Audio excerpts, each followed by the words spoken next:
Court में हाल ही में electronic voting मशीनों के वेरिफिकेशन के लिए पॉलिसी बनाने की मांग वाली याचिका पर अब आखिरकार सुनवाई हो चुकी है। सीजेआई संजीव खन्ना और जस्टिस दीपांकर दत्ता की बेंच ने चुनाव आयोग को निर्देश दिए हैं कि सुनवाई की प्रक्रिया पूरी होने तक ईवीएम में कोई भी डेटा रीलोड नहीं किया जाएगा, न ही कोई डेटा डिलीट किया जाएगा। सीजेआई का कहना है कि ये कोई विरोध की स्थिति नहीं है। अगर हारने वाले उम्मीदवार को कोई स्पष्टीकरण चाहिए तो इंजीनियर ये स्पष्ट कर सकता है कि कोई छेड़छाड़ नहीं हुई है। इलेक्शन कमीशन को अब सुप्रीम कोर्ट में ईवीएम की मेमोरी और माइक्रो कंट्रोलर डिलीट करने की पूरी प्रक्रिया की जानकारी भी देनी होगी। आपको बता दें कि इस मामले को लेकर अब अगली सुनवाई 3 मार्च से शुरू होने वाले हफ्ते में होगी। सुप्रीम कोर्ट में यह याचिका हरियाणा के पूर्व मंत्री करण सिंह दलाल, 5 बार के विधायक लखन कुमार सिंगला और एसोसिएशन फॉर डेमोक्रेटिक रिफॉर्म्स यानी एडीआर ने लगाई थी। उन्होंने कोर्ट से ईवीएम की जांच के लिए मजबूत सिस्टम बनाने की भी मांग की थी।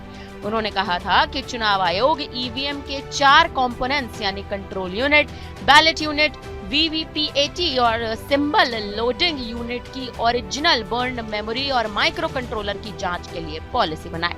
इस मामले की पिछली सुनवाई में जस्टिस विक्रमनाथ और जस्टिस पीबी वराले की बेंच ने भी अपीलकर्ताओं से साफ तौर पर कहा था कि याचिका यहाँ क्यों लाए हो, इसे पुरानी बेंच के पास ही भेजना चाहिए।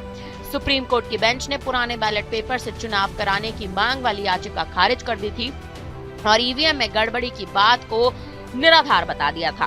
कोर्ट का कहना था कि ईवीएम सेफ है, इससे बूथ कैप्चरिंग और फेक वोटिंग बंद हुई है। हरियाणा चुनाव के रिजल्ट को चुनौती देने वाली अलग अलग याचिकाएं पंजाब और हरियाणा हाई कोर्ट में पेंडिंग है। कोर्ट का कहना है कि अगर कोई हारने वाला उम्मीदवार स्पष्टीकरण चाहता है तो इस पर इंजीनियर ही स्पष्टीकरण दे सकता है कि ईवीएम से छेड़छाड़ हुई है या नहीं हुई है। हम चाहते हैं कि अगर किसी को कोई संदेह है तो वो दूर हो जाए। ये विरोधात्मक नहीं है। कई बार धाराएं अलग अलग होती हैं जो हम बताना नहीं चाहते, वह हम बता भी नहीं पाते। हम नहीं चाहते हैं कि ईवीएम से छेड़छाड़ हो, हम चाहते हैं कि शायद इंजीनियरिंग ही ये बता सके कि कोई छेड़छाड़ हुई है या नहीं हुई है। आप में से कौन सही है हमें नहीं पता, हम सिर्फ पता लगाने की कोशिश कर रहे हैं। फिलहाल देखा जाए तो इस मामले की अगली सुनवाई अब मार्च के तीसरे हफ्ते के महीने में जाकर शुरू होगी।